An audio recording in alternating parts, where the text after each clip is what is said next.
লীগের রাজনৈতিক পতন হয়েছে, আওয়ামী লীগের রাজনৈতিকভাবে নিপাত হয়েছে, নির্মূল হয়েছে, দাফন হয়ে গেছে দিল্লিতে। সেই আওয়ামী লীগ বাংলাদেশে আর কোনোদিন রাজনীতি করতে পারবে না। রাজনৈতিক দল হিসাবে আওয়ামী লীগের বিচার দাবি করেছি আমরা, আপনারা দাবি করেছেন, তদন্ত পরিচালিত হচ্ছে। ইনশাআল্লাহ খুব শিগগির রাজনৈতিক দল হিসাবে সেই রাজনৈতিক দলকে বিচারের কাঠগড়ায় নিয়ে যাওয়া হবে।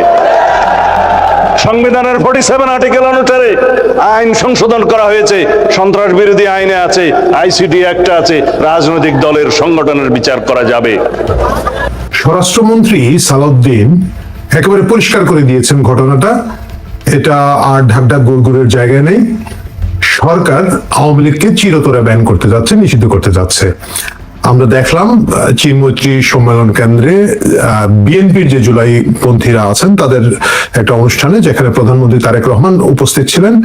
সেখানে আমাদের স্বরাষ্ট্রমন্ত্রী, যাকে অনেকেই অনেকটা ভারপ্রাপ্ত প্রধানমন্ত্রী হিসেবে মনে করে থাকেন, তিনি খুব পরিষ্কার করে বলেছেন। এবং কি বলেছেন?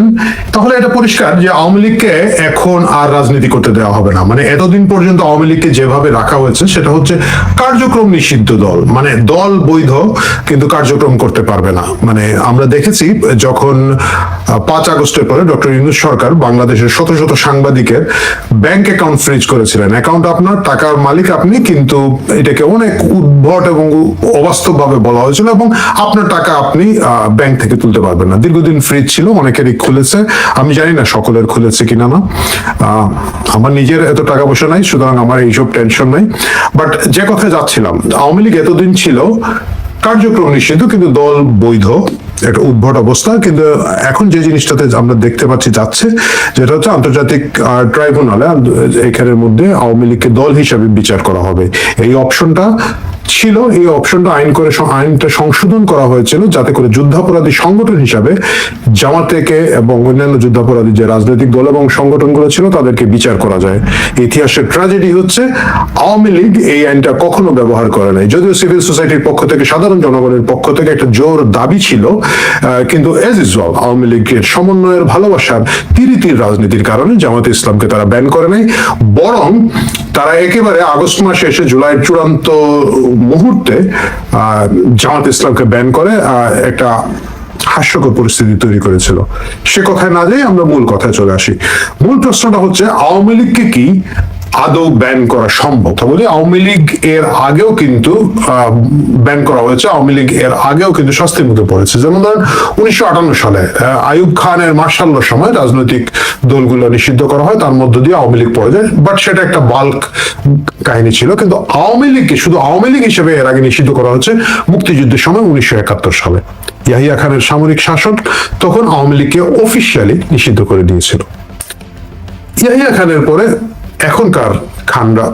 এখনকার সরকার আবার আওয়ামী লীগকে নিষিদ্ধ করার একটা উদ্যোগ নিচ্ছেন এবং এটা আইসিটি আইনের মাধ্যমে তারা করে ফেলবেন এই বিষয়ে সালাউদ্দিন সাহেবের বক্তৃতার পরে আমি মোটামুটি নিশ্চিত।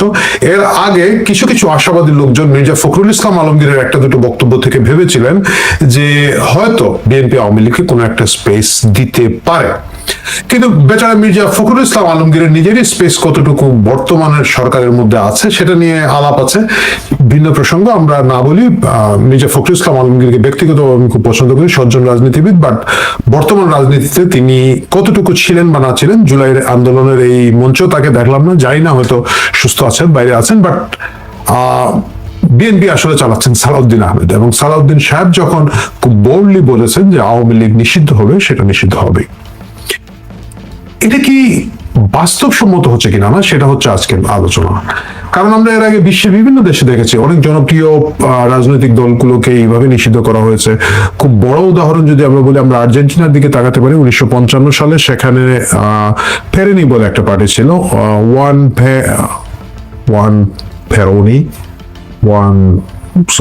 পেরোনি বলা যেত বোধহয় ওনার নাম, আমি একটু যদি দেখে নেই বা না দেখলে বলতে পারি, যেটা হচ্ছে পেরন।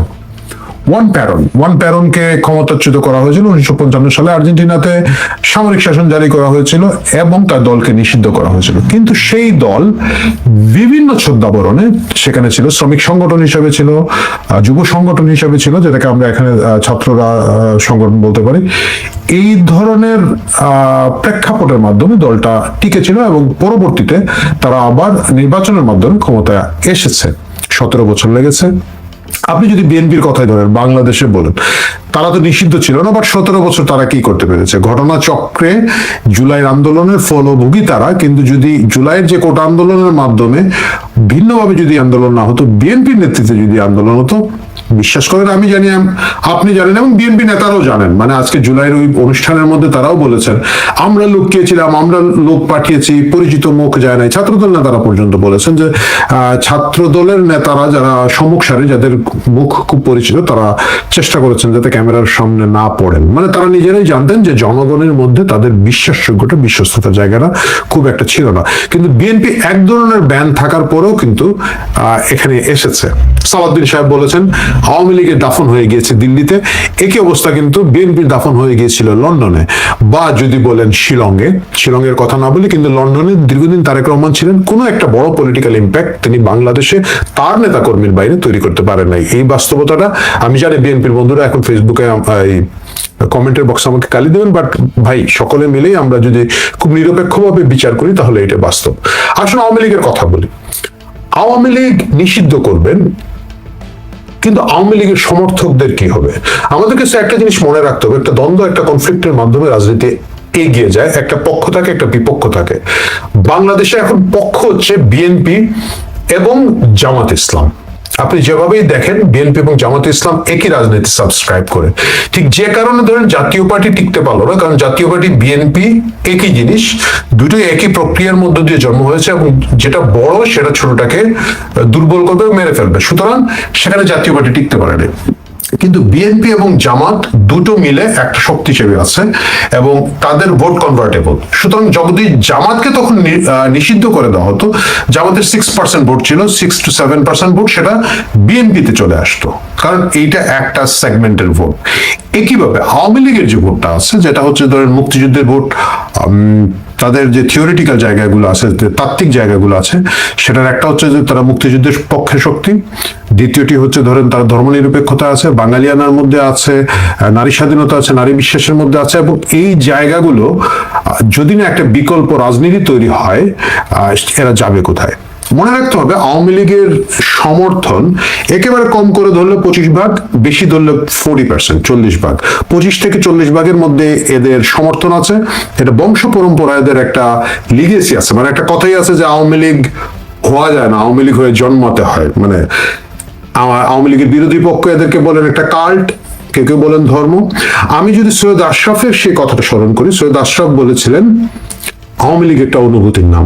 যারা আওয়ামী লীগের সমর্থক তাদের মধ্যে এটা কিন্তু একটা অনুভূতি। আপনি দেখবেন যারা আওয়ামী লীগ বিরোধী শক্তি এখন রাজনীতিতে আছেন, তারা বারবার বলেন আওয়ামী লীগের একটা মিনিমাম তৃণমূলের সদস্য পর্যন্ত জুলাই আগস্ট নিয়ে কোনো দুঃখ প্রকাশ করে নাই, অনুতাপ করে নাই। This is Awami League. আওয়ামী লীগের থট প্রসেস তাদের একেবারে টপ টু বটম একই ধরনের, এবং এই ধরনের একটা দল সংগঠন যারা আইয়ুব খানের সময় টিকে গেছে, ইয়াহিয়া খানের সময় টিকে গেছে, এখন এসে তাদেরকে যদি আপনি বিকল্প রাজনীতিতে সমর্থকদের জায়গা না দিতে পারেন, এবং সেটা আসলে বিএনপির পক্ষে সম্ভব না। অনেকেই নাক চেপে বিএনপিকে ভোট দিয়েছিলেন বলে আমরা শুনেছি। তারা আশা করেছিলেন যে ওকে জামাতের চেয়ে বেটার, সেটা আমিও মানি, এবং তারা আশা করেছিলেন যে বিএনপি একটা লিবারেল দল হিসেবে, একটা প্রোগ্রেসিভ দল হিসেবে তা আবার একটা ইমার্জ করবে। এই ধরনের একটা ভাইব তারা কিন্তু নির্বাচনের আগে দিয়েছিলেন। কিন্তু বাস্তবতা হচ্ছে বিএনপি জামাতের সাথে খুবই কাছাকাছি একই ধরনের রাজনীতি করে থাকে। আমি আজকে জুলাই অনুষ্ঠানের কথাই যদি বলি, আপনি জুলাইয়ের অনুষ্ঠানে আমি দেখলাম প্রায় 3.5 ঘন্টার একটা অনুষ্ঠানে জামাত তাও মঞ্চের নিচে কিছু নারী টারি রেখেছিল, আমরা দেখেছি কিছুদিন আগে 11 দলের নামে। আর বিএনপির কিন্তু মঞ্চে কোনো নারী ছিলেন না, এবং বিএনপি একজনকে মাত্র, আমি যতটুকু দেখেছি 3.5 ঘন্টার প্রোগ্রামে, একজন মাত্র শহীদের মাকে বক্তৃতা দিয়েছেন। বাকি পুরোটাই কিন্তু একটা পুরুষতান্ত্রিক অনুষ্ঠান ছিল, এবং যাকে দেওয়া হয়েছে তার আগে কিন্তু উপস্থাপকে বলছিলেন জুলাই আগস্টে কিন্তু নারীরাও নেমে এসেছিলেন তাদের ভাইদেরকে রক্ষা করতে, সন্তানদেরকে রক্ষা করতে, খাবার দিয়েছেন, পানি দিয়েছেন। অ্যাবসলিউটলি ফলস কথা। জুলাইতে যে পুরুষরা বিশেষ করে ছাত্ররা, তরুণ সমাজের কথা যদি বলি, যেভাবে আন্দোলনে নেমেছিলেন একই স্পিরিটে একইভাবে আমরা দেখেছি বিশ্ববিদ্যালয়গুলোর, বিশেষ করে প্রাইভেট বিশ্ববিদ্যালয়ের শিক্ষার্থীরা তখন অনেক সোচ্চার ছিলেন, তারা সেই নারীরা কিন্তু একইভাবে অংশ নিয়েছেন এবং তাদের কিন্তু আইকনিক ছবি আছে। কিন্তু বিএনপি বলছে তাহারা আসিয়াছিলেন খাবার দিতে, পানি দিতে, এবং মাত্র একজন শহীদের মাকেই আমরা সব দেখলাম মঞ্চে স্পেস দিয়েছেন। যাই হোক, সেটা বিএনপির রাজনীতি। এখন আওয়ামী লীগের এই 25 থেকে 40 ভাগ লোক, এদের রাজনীতির কি হবে? এই রাজনীতিটা থাকবে, এই রাজনীতি টিকে থাকবে, কারণ হচ্ছে মুক্তিযুদ্ধকে ধারণ করার যে সুযোগ অন্যান্য রাজনৈতিক দলের ছিল, আমরা দেখেছি তারা সেই রাজনৈতিক সদিচ্ছাটা প্রকাশ করেন নাই। আমি যদি একবারে বিএনপির কথা বলি, বিএনপি খুবই কনফিউজড একটা দল। বিএনপি একই দিকে বলে মুক্তিযুদ্ধের ঘোষক শহীদ প্রেসিডেন্ট জিয়াউর রহমান আমাদের প্রতিষ্ঠাতা, আমাদের এখানে অনেক খেতাবপ্রাপ্ত মুক্তিযোদ্ধা ছিলেন, সেটা বাস্তব। প্রচুর মুক্তিযোদ্ধা, বিশেষ করে জিয়াউর রহমানের সহকর্মী যারা ছিলেন তখন, তারা বিএনপি করেছেন। আমরা একেবারে শওকত সাহেব থেকে শুরু করে যদি আরো অনেকে, ইভেন কর্নেল অলি পর্যন্ত যদি আমরা আসি, যদিও কর্নেল অলি এখন জামাতে চলে গেছেন, বাট এরা ছিলেন বিএনপির সাথে। কিন্তু বিএনপি কিন্তু মুক্তিযুদ্ধকে কখনোই অ্যাবসলিউটলি ধারণ করে নাই, কারণ তাদের পিছনে ওই জামাত অংশের যে একটা টানাটানি আছে, এই টানাটানিটা কিন্তু তাদের রয়ে গেছে। ভাই অনেক গরম, গামছি, মাফ করে দেন। যাই হোক, সুতরাং মুক্তিযুদ্ধের পক্ষে আর কোনো বিকল্প শক্তি নাই, এবং এই স্পেসটা আওয়ামী লীগ এককভাবে, আমরা বলি যে আওয়ামী লীগ ছিনতাই করে নিয়েছে মুক্তিযুদ্ধের চেতনা বিক্রি করে, বাস্তবতা হচ্ছে আওয়ামী লীগের কাছ থেকে এটা টেনে এনে যে আমরা বিক্রি করব, আমরা বাকিরা সেটা করি না, করতে চাই না। এবং এই কারণে আমরা ধর্মনিরপেক্ষতাকে প্রমোট করতে চাই না, বা একটা সেকুলার পরিস্থিতি যেখানে সকল নাগরিকের সহাবস্থান, এটাকে আমরা প্রমোট করতে চাই না। আমরা শেষ পর্যন্ত গিয়ে ওই বিভিন্ন জঙ্গি গোষ্ঠীর খপ্পরে পড়ে যাই। আমরা বাংলা ভাই থেকে শুরু করে ইংলিশ ভাই হই, আরবি ভাই হই, উর্দু ভাই হই, ফার্সি ভাই হই, কিছু একটা হই। এই জায়গাটা আওয়ামী লীগের রাজনীতিটা রয়ে যাবে। এবং ইতিহাসে কিন্তু এই ঘটনা আছে। আমি একটু আগে যে আপনাদেরকে যে উদাহরণটা দিয়েছিলাম আর্জেন্টিনা থেকে, আর্জেন্টিনার বাইরেও যদি যান, আপনারা মনে আছে মিশরের ব্রাদারহুডকে কিন্তু নিষিদ্ধ করা ছিল, বছরের পর বছর মুসলিম ব্রাদারহুড নিষিদ্ধ ছিল, কিন্তু আরব স্প্রিং এর পরে তারা কিন্তু ক্ষমতায় আসলো। হ্যাঁ, টিকতে পারেন অন্য কারণে। তারা তো আসলে জামাতের মতোই অতি উৎসাহিত হয়ে, অতি লাফালাফি করে, ফ্রিজ দাও, পর্দা দাও, এই দাও, সেই দাও, নিজের মেয়ের নামে বরাদ্দ নিজে নিজে দিয়ে দাও, মানে এই কাহিনীগুলো তো ওরা করে, মানে নিজেদের নিয়ন্ত্রণ করতে পারে, কন্ট্রোল করার ক্ষমতা এই রাশমিকা মান্দাকারের সমর্থকদের নাই। এই জায়গায় গিয়ে তাহলে জামাত টাইপের দল হিসাবে মুর্শি টিকতে পারে না, বাট তারা ক্ষমতায় এসেছিল। আপনি যদি টার্কির দেখেন, টার্কিতে কিন্তু এখন ইসলামী ভাবাপন্ন রাজনৈতিক দলগুলোই ডমিনেট করছে, শুধু ক্ষমতার ব্যাপারটা না, পুরোটাই তারা ডমিনেট করছে। এই টার্কিতে কিন্তু দীর্ঘদিন ধরে এদেরকে নিয়ন্ত্রণ করার বা কন্ট্রোল করার কথা ছিল। অনেকে বলেন, আমি শুনেছি যে মুক্তিযুদ্ধের মাধ্যমে তো মুসলিম লীগ অ্যাবসলিউট হয়ে গিয়েছিল, জুলাই আগস্টের মাধ্যমে আওয়ামী লীগ হয়ে যাবে। এরা আসলে ইতিহাসটা জানেন না। 70-এর নির্বাচনে কিন্তু মুসলিম লীগ কোন ফ্যাক্টরি ছিল না, এবং বিশেষ করে আইয়ুব খানের শাসন শুরু হওয়ার পরে, যুক্তফ্রন্ট সরকারের ক্ষমতার পরে, ওই সময় থেকে মুসলিম লীগ কিন্তু স্বাধীন পাকিস্তানে খুব একটা জোরদার অবস্থান ছিল না। 70-এর সময় তাদের অনেকগুলো ফ্যাকশন ছিল, কনভেনশন মুসলিম লীগ, অমুক মুসলিম লীগ, ব্র্যাকেট করা ছিল, এবং তারা সকলে মিলেও মনে হয় 2% ভোট, 1% ভোট পায় নাই। আওয়ামী লীগের পরে 70-এ পূর্ব পাকিস্তান তখনকার বা বাংলাদেশে দ্বিতীয় শক্তিশালী দল ছিল জামাত, তাদের তখন 6 to 7% ভোট ছিল। এখন পর্যন্ত জামাতের এই 6 to 7% ভোট আছে, মানে গত নির্বাচনের কথা বাদ দেন, এটা আপনারা জানেন। এর আগ পর্যন্ত যেগুলোকে আমরা নির্বাচন হিসাবে ধরি, সেগুলোতে জামাতের ভোট 6 to 7% ছিল, মানে ওই ভোটটা কমে নাই।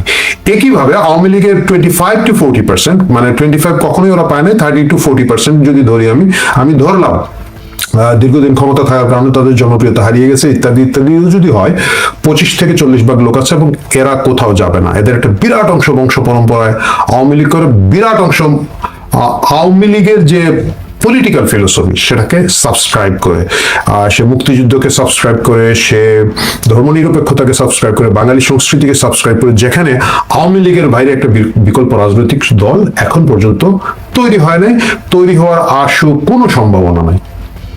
বরঞ্চ ওই ধরনের কোনো কথা যারা আওয়ামী লীগের বাইরে থেকে বলতে চায়, এদেরকে দমিয়ে রাখার জন্য জামাত এবং তার ছোট জামাত বিচি জামাত যেগুলো আছে সবাই মিলে এগুলাকে দোসর, এগুলাকে স্বৈরাচার, ফেসিবাদ ইত্যাদি বলে দমিয়ে রাখার চেষ্টা করবে। স্বাভাবিকভাবে জামাত ঘরানার যে উগ্র ডানপন্থী যে পলিটিক্সটা, সেটা হচ্ছে অন্যকে দমন করে ফেলার একটা পলিটিক্স। তাহলে 25 থেকে 40 ভাগ লোককে যদি আপনি রাজনৈতিক স্পেস না দেন, এইটার যে একটা প্রতিক্রিয়া হবে, ইমিডিয়েট হবে না। এটা সালাউদ্দিন সাহেব এবং আমি দুজনেই একমত হব, খুশির ব্যাপার। কিন্তু এটা একটা বিরাট প্রতিক্রিয়া হবে। সেই প্রতিক্রিয়া সামাল দেওয়ার মতো সাংগঠনিক দক্ষতা, রাজনৈতিক প্রজ্ঞা কোনোটাই বিএনপির নেই। সুতরাং আগামী দিনে আওয়ামী লীগ নিষিদ্ধের এই প্রক্রিয়ার মাধ্যমে এতগুলো মানুষকে রাজনীতির বাইরে ফেলে রেখে যদি মনে করা হয় এই দেশে শান্তি আসবে, সেটা সম্ভব না, এটা বাস্তব না।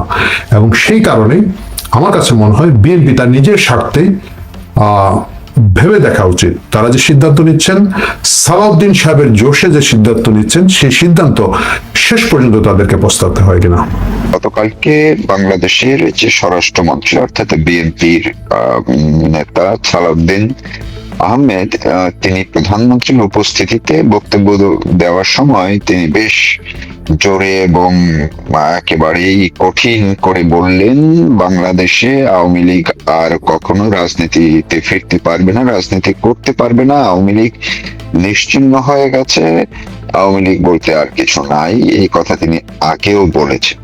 প্রশ্নটি হলো, এই যে তিনি বললেন আওয়ামী লীগ একদম নিশ্চিহ্ন হয়ে গেছে, আওয়ামী লীগকে আসলে কতটা নিশ্চিহ্ন করতে পারলো এই সরকার, জানার চেষ্টা করবো। আমার সঙ্গে যুক্ত আছেন কানাডার অধ্যাপক, বীর মুক্তিযোদ্ধা ওমর সেলিম স্যার। আমি আপনাকে ধন্যবাদ জানাচ্ছি, কৃতজ্ঞতা জানাচ্ছি আমাকে সময় দেওয়ার জন্য।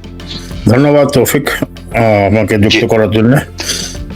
ভূমিকা যেটুকু বললাম, আপনার ব্যাখ্যা কি হবে? নিশ্চয়ই আপনি শুনেছেন সালাউদ্দিন আমি সাহেবের আগে শুনেছি বলেছেন। এবং নিউজটা দেখেছি। সালাউদ্দিন তো এক একদিন এক একটা কথা বলছে, এদের আসলে মাথা ঠিক নাই। যেদিন থেকে জননেত্রী শেখ হাসিনা বঙ্গকন্যা অ্যানাউন্স করেছে যে সে দেশে ফিরবে, তার থেকে তাদের মাথা খারাপ হয়ে গেছে এবং তারা আবল তাবল বকতেছে।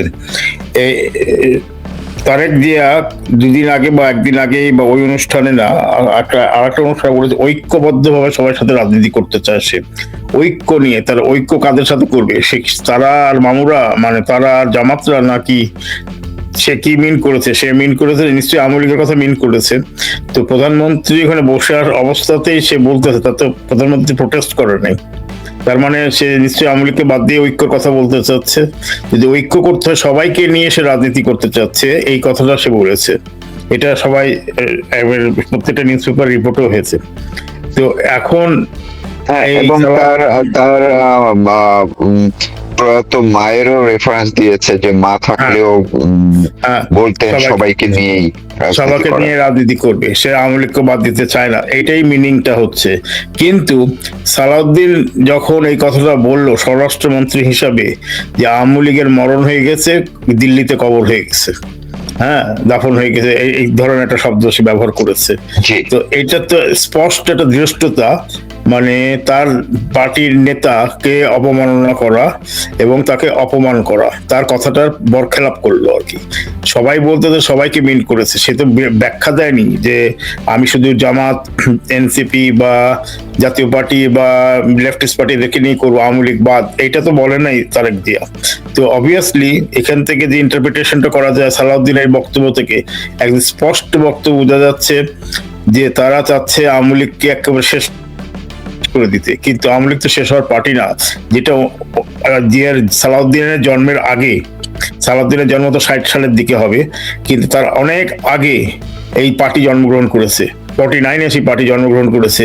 এবং এই দলের, আওয়ামী লীগের দলের হাত ধরে বাংলাদেশ স্বাধীনতা এসছে, বাংলাদেশের জাতীয় মানে সংসদ তৈরি হয়েছে এবং সেই সংসদে সংবিধান তৈরি করেছে এই Awami League party.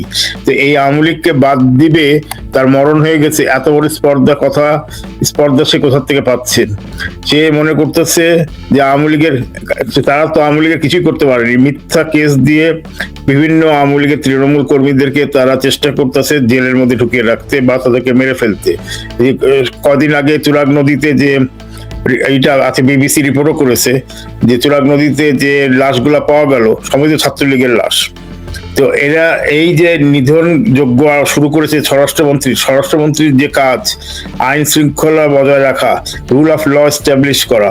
Rule of law তো নাই দেশের মধ্যে, তো এই রুল অফ লর কথা না বলে সে তার মধ্যে আওয়ামী লীগের ভূত চেপে বসেছে এবং আওয়ামী লীগকে সে এর আগেও একটা বক্তব্য দিয়েছিল আওয়ামী লীগের ব্যাপারে।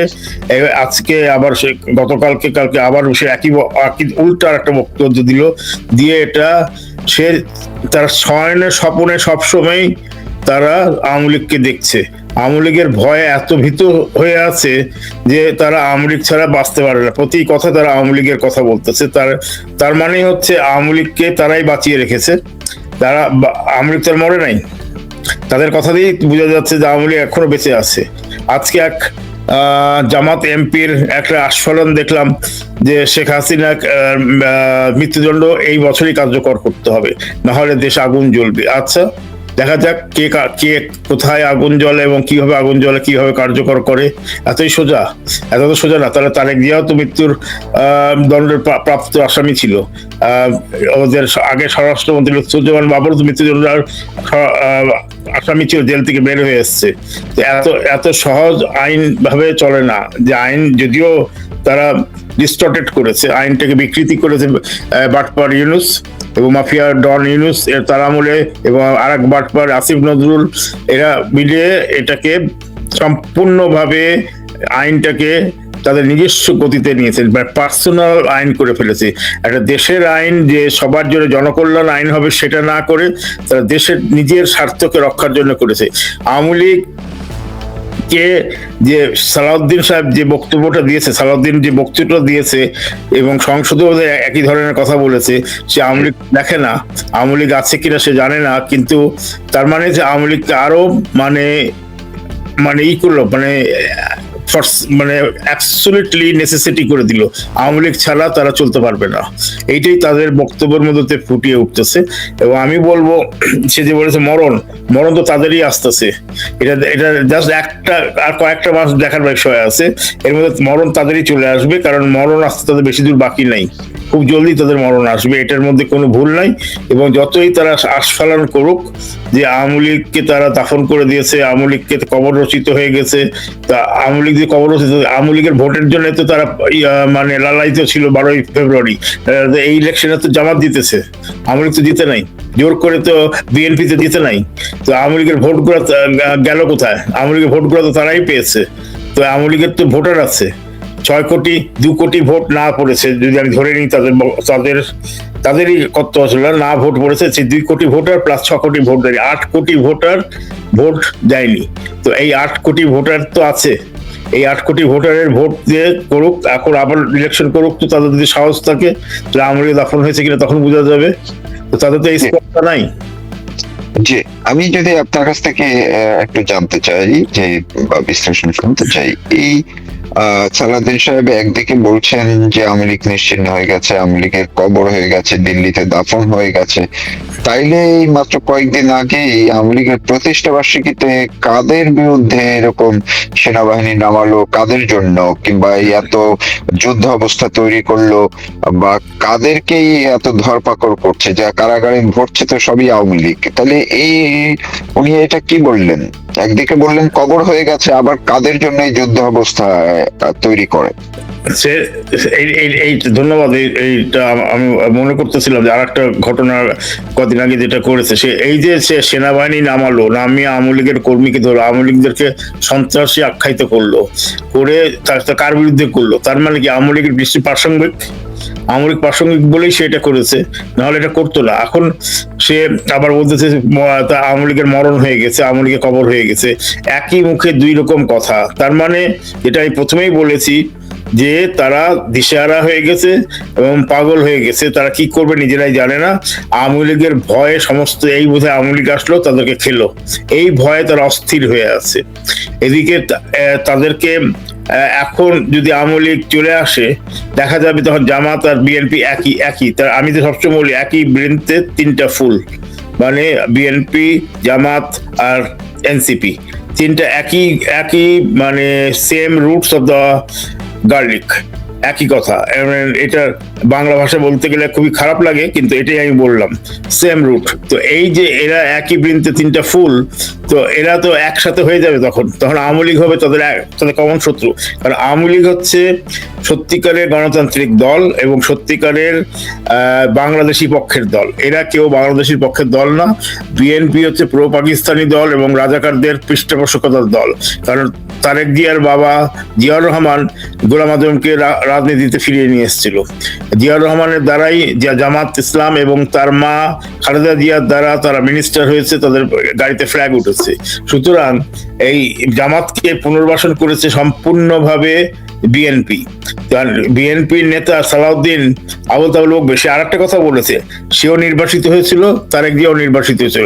নির্বাচিত না হলে নাকি তারা মিনিস্টার হতো না, প্রাইম মিনিস্টার হতো না। হ্যাঁ, সেটা নির্বাচিত হয়েছিল কারণ তারা সালাউদ্দিন তো নিজে নির্বাচিত হয়েছিল।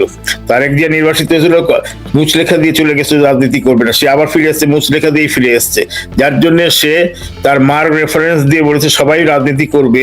কিন্তু তার সাঙ্গপাঙ্গরা বলতেছে যে আওয়ামী লীগের খবর হয়ে গেছে, এবং তার মধ্যে প্রধান হচ্ছে এই স্বরাষ্ট্রমন্ত্রী সালাউদ্দিন। সালাউদ্দিনের স্বরাষ্ট্রমন্ত্রী থাকার কোনো যোগ্যতা নাই, সে যোগ্যতা হারিয়েছে তার এইসব আবল তাবল কথা বলার জন্য। এবং একইভাবে দুইটা ডাবল স্ট্যান্ডার্ড প্লে করতেছে সে। এক জায়গায় সেনাবাহিনীকে নামিয়েছে 6টা ডিস্ট্রিক্টে এবং আইন শৃঙ্খলা কন্ট্রোল করার জন্য আওয়ামী লীগ যাতে, আওয়ামী লীগ তো কোনো ডাকও দেয়নি, আওয়ামী লীগ কর্মসূচি বা কোনো ককটেল বা কোনো রোগী বৈঠার আন্দোলনের ডাকও দেয়নি। তাতেই তারা ভয় পেয়ে গেছে যে প্রতিষ্ঠা বার্ষিকী যদি কিছু হয়। তো এটাই আওয়ামী লীগের ভিত্তি, তাদেরকে তাড়না করতেছে এবং এই তাড়না তাদেরকে করতেই থাকবে যতদিন তারা ক্ষমতায় থাকবে। এটাই আমি বলবো। কারণ এছাড়া সালাউদ্দিন মাঝে মাঝে যেসব বিস্ফোরক কথাবার্তা বলছে, তাতে বোঝা যাচ্ছে তাদের দৈন্যতা কতটুক, তারা কি ধরনের, মানে আইপিটি দেম অ্যাকচুয়ালি, সত্যি কথা বলতে গেলে তারা কি ধরনের দৈন্যতার মধ্যে ভুগতেছে এবং কি ধরনের তারা মানে সত্যিকার ভাবে নিচু হয়ে আছে যে আওয়ামী লীগ আসলে তাদের যে জেলে ঢুকানো হবে বা তাদেরকে যে শেষ করে দেওয়া হবে, এটা তারা খুব ভালো করেই জানে। তারা একটাও বাঁচবে না। খালি বিএনপি মানে এনসিপি বা এই সমন্বয়ক দল না, জামাত না, এই বিএনপির ছাত্র দল থেকে আরম্ভ করে যুব দল থেকে আরম্ভ করে যত ধরনের পান্ডা আছে, কেউ এবার রেহাই পাবে না, তারা সবারই নিধন হবে। এইটার মধ্যে আমি এটি স্পষ্টভাবে বলে দিতে পারি। তো এটা আমরা তো আর গণতান্ত্রিক ভাবেই আসবো, আমরা তো আর জোর জবরদস্তি করে বন্দুকের জোরে আসিনি। এদের বন্দুকের জোরে এদের পার্টি তৈরি হয়েছে, বন্দুকের জোরে এবার এসেছে, এবার ইলেকশনটা হয়েছে বন্দুকের জোরে। তো এই আর্মি তাদেরকে বসিয়েছে, এই আর্মি তাদেরকে সরাবে। এটাই আমি বলবো, এটাই ভয় ভীত আছে। জি। আরেকটা বিষয় হচ্ছে যে এই যে বিএনপি বা এই স্বরাষ্ট্রমন্ত্রী তিনি বক্তব্যের মধ্যেই এই যে এনসিপির মতো কিংবা জামাতের মতো বা মৌলবাদী যে গোষ্ঠীগুলো আছে তাদের মতোই বক্তব্যের মধ্যে হঠাৎ করেই ভারতকে একটা খোঁচা দেয় আর কি। তার মানে কি ভারতকে এই যে দিল্লিতে দাফন হয়ে গেছে, তার মানে ভারতকে স্বরাষ্ট্রমন্ত্রী উস্কে দিল কিনা, তাও একদম ওই যে প্রধানমন্ত্রীর সামনে বসে। অন্যদিকে তো দেখা যায় তারা ভারতের সাথে বন্ধুত্ব করতে চায়, ভারতকে আম পাঠায়, ভারত তাইলে আবার ভারতকে উস্কানি দেওয়ার চেষ্টাটা তাদের কেন? হ্যাঁ, ঠিকই বলছেন তৌফিক। ভারতকে এই যে দিল্লির কথাটা বলে ভারতে উস্কিয়ে দেওয়ার একটা প্রবণতা দেখা গেছে। এই যে টেন্ডেন্সিটা হচ্ছে তাদের ডাইকটমি, মানে দুই প্রান্তে তারা থাকে। এদিকে ভারতের সাথে তারা বাণিজ্য করছে, এদিকে তারা গিফট পাঠাচ্ছে, আম পাঠাচ্ছে সুমন্দুকে, ওকে ইলিশ মাছ পাঠাচ্ছে, আবার ভিসা ওপেন করে দেওয়া হলো। ভিসা ওপেনের এটা একটা মানে আশ্চর্য ব্যাপার। যারাই ভিসা নিতে চায়নি, এই যে কি নাম, মাসুদ হান্নান নাকি একটা আছে সমন্বয়ক মবস্টার, সে তো ভিসা নিয়ে দিল্লিতে ঘুরে বেড়াচ্ছে, ট্যাক্সি অটো ভিডিও দেখলাম একটা আমি। তো এরা প্রথম দিনে 1.5 লাখের উপরে ভিসার জন্য অ্যাপ্লিকেশন করে। তো এটাই যদি হয়ে থাকে তাহলে ভারতের সাথে তারা ভারতকে উস্কিয়ে কি করতে চাচ্ছে, যে তারা উস্কে যাচ্ছে ঠিক আছে শেখ হাসিনা দিল্লিতেই যারা দাফন কাফন হয়ে যায় এটার ব্যবস্থা করছে। শেখ হাসিনা সুস্থ সবল আছে, শেখ হাসিনার এমন কোনো বয়স হয়নি যে সে এখনই চলে যাবে পৃথিবী থেকে। কারণ সেখানে সে সুস্থ সবল আছেন এবং সে শক্ত হাতে পার্টিটাকে নিয়ন্ত্রণ করে রাখছে এবং পার্টির যে তৃণমূল তার প্রতি সম্পূর্ণ আস্থা আছে। তো এই জিনিসটাই তারা সহ্য করতে পারছে না। তারা চাচ্ছে আওয়ামী লীগকে 3-4 ভাগে ভাগ করে দিয়ে, মাঝে মাঝে তারা বলে রিফাইন্ড আওয়ামী লীগ, তারা অমুকের নাম দিয়ে একটা আওয়ামী লীগ, সোহেল তাজকে সামনে আনে একবার, আমাদের আইভি রহমানকে সামনে আনে একবার, ওই কি নাম ওর ভদ্রলোকের, আমাদের এনভায়রনমেন্ট মিনিস্টার ছিল, ভুলে যাচ্ছে, ক্রিকেট বোর্ডের প্রেসিডেন্ট ছিল প্রথম, সাবের হোসেন চৌধুরী, সাবেরকে নিয়ে আসে, বন্ধু সাবেরকে নিয়ে আসে, সাবের হোসেন চৌধুরীকে নিয়ে আসে। তো এইভাবে তারা চেষ্টা করতেছে আওয়ামী লীগকে দ্বিখণ্ডিত করে তারা যাতে রুল করতে পারে, কিন্তু এটা তো হবে না। আওয়ামী লীগ ঐক্যবদ্ধ আছে এবং আওয়ামী লীগ ঐক্যবদ্ধ থাকবেই। আমি আওয়ামী লীগের অ্যাক্টিভিস্ট হিসেবে, আওয়ামী লীগের সদস্য হিসেবে আমি এটাই বলবো যে আওয়ামী লীগকে এত সহজ ভাবে নেওয়ার কোনো মানেই হয় না। আওয়ামী লীগ ফিরে আসবে এবং ফিনিক্স পাখির মতন ফিরে এসে তোমাদের ঘাড়ের উপরে চেপে বসবে। এই ভয়ে ভীত হয়ে সালাউদ্দিন এক এক সময় এক এক কথা বলছে, আর এটা খোঁচা যে মারতেছে ভারতকে ইচ্ছা করেই, আর ভারত তো এটা ইগনোর করতেছে। ভারত যদি অ্যাকশন নিতে চায় যে কোনো সময় অ্যাকশন নিতে পারে, কিন্তু ভারত সেটা ইগনোর করতেছে, কারণ ভারত চাচ্ছে না কোনো ধরনের কোলাটারাল ড্যামেজ হোক, ভারতের হোক বাংলাদেশেরও হোক। সেই জন্যই তারা এই অ্যাকশনে যাচ্ছে না। নাহলে এখন পর্যন্ত যতগুলা 5ই আগস্টের পরে যত অ্যান্টি ইন্ডিয়া মানে কথাবার্তা এবং অ্যাক্টিভিটিস হয়েছে, তাতে অন্য কোনো দেশ থাকলে এতদিনে বাংলাদেশকে তারা ইনভেট করতো, এর মধ্যে কোনো ভুল নাই। বাংলাদেশে তারা ইনভেট করতো, করে তোমরা অনেক বেশি বাড়াবাড়ি করছো, এখন থাকো। কারণ আমাদের প্রেসিডেন্ট ট্রাম্প ভেনেজুয়েলা গিয়ে তার প্রেসিডেন্টকে উঠিয়ে নিয়ে আসলো না, ওকে, গেলাম দেখলাম, উঠিয়ে নিয়ে চলে এসে জেলে দিয়ে দিল। তো ইন্ডিয়াও পার ইচ্ছা করলে বাংলাদেশে এটা করতে, কিন্তু করে নাই, কারণ তারা রিজিওনাল শান্তি চাইছে, রিজিওনাল ভাবে ওখানে শান্তিপূর্ণ ভাবে ব্যবসা বাণিজ্য করতে চাচ্ছে। এবং এই বাংলাদেশ এক মুখে দুই কথা, এদিকে তারা ইন্ডিয়ান প্রোডাক্ট চাচ্ছে, ইন্ডিয়ান জিনিস চাচ্ছে, আম, মানে চাল ডাল শাড়ি, তারপরে ইন্ডিয়ান সবগুলোই আর কি, সবকিছু চাচ্ছে, কিন্তু এদিকে আবার ভারতকে উস্কিয়ে দিচ্ছে। তো ভারত তো আমি দেখতেছি এখন পর্যন্ত সহ্য করে যাচ্ছে, অন্য কোনো দেশ হলে এত সহ্য করতো না। সেদিকে আমি ভারতকে স্যালুট জানাই যে তারা এটা সহ্য করে এখন পর্যন্ত সম্পর্ক রেখেছে বোধহয়। এবং তারেক জিয়া খুব ভালো করেই জানে কি চুক্তিতে বা কি কথা বলে সে বাংলাদেশে ঢুকেছে। সে 2 দিন আগেও বলেছিল সে বাংলাদেশে আসতে পারবে না, তার হাতে নাই এটা, তার আশাটা তার হাতে না, আর অন্যদের হাতে। তো অন্যদের হাতে, অন্যরা যখন তাকে পারমিশন দিয়েছে, তাকে বসিয়েছে এখানে, তাদের কথা না শোনা হলো। এবং তার যে বক্তব্য সবাইকে নিয়ে রাজনীতি করব, এটার মধ্যে প্রচ্ছন্নভাবে সে বলেছে, প্রচ্ছন্নভাবে সে ইন্ডিকেট করেছে, যে দেখালো যে আমাকে যারা বসেছে তারাই চাচ্ছে সবাইকে নিয়ে রাজনীতি করতে। এবং তার মার রেফারেন্স যেহেতু দিয়েছে, স্পষ্ট বোঝা যাচ্ছে যে এটা আমাদের প্রতিবেশী দেশ ভারত এবং যাদের সাথে এগ্রিমেন্ট করেছে বাটপার ইউনুস, মহাদেশ যেটা আমেরিকা, সেই আমেরিকারও সাপোর্ট এখন আস্তে আস্তে তারেকের প্রতি কমে আসতেছে। তো তারেক এটা খুব ভালো করে উপলব্ধি করতেছে, আমি মনে হয় মির্জা ফখরুল এটা উপলব্ধি করতেছে, সালাউদ্দিন সহ বাকি যারা আছে তার টিমে, তারা কেউ এটা উপলব্ধি করতে পারতেছে না। তারা মনে করতেছে অ্যান্টি আওয়ামী লীগ যত বলবো তত তারেক খুশি হবে, কিন্তু সেটা তারেক খুশি হচ্ছে কিনা সেটা তো তারা বুঝতে পারতেছে না। এটাই হচ্ছে, আমি এইভাবে সাম আপ করবো যে সালাউদ্দিন মানে ঢিল মারতেছে, যদি ঢিল লেগে যায়, সে মৌচাকে ঢিল মারতে চেষ্টা করতেছে, কিন্তু মৌচাকের যদি এখন মৌমাছি বেড়ে আসে, বাড়িয়ে আসে, কিভাবে ভুল মানে হুল মারবে সেটা তারা বুঝতে পারতেছে না। এই হুলটা ভারতও মারতে পারে, আওয়ামী লীগও মারতে পারে, তখনই তারা বুঝবে, টের পাবে যে তারা কি ভুল করতেছে। অনেক ধন্যবাদ আপনাকে। দর্শক যারা তখন কথা শুনছিলেন, ধন্যবাদ।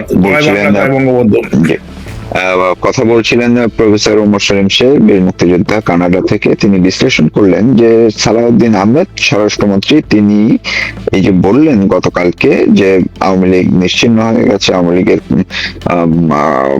কবর রচনা হয়েছে বা দাফন হয়েছে, আওয়ামী লীগের মৃত্যু হয়েছে, দাফন হয়েছে দিল্লিতে। কেন এই কথা বললেন?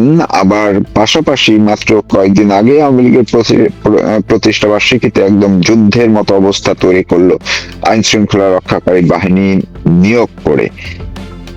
এই পরিস্থিতিতে সালাউদ্দিন আহমেদ এক এক সময় যে এক এক কথা বলেন এবং তার কথার যে নিজেই আবার অন্যভাবে উপস্থাপন করেন, পুনর্ব্যক্ত করেন, এগুলো নিয়েই কথা বললেন। আশা করি আপনারা শুনলে আপনাদেরও ভালো লাগবে। ধন্যবাদ।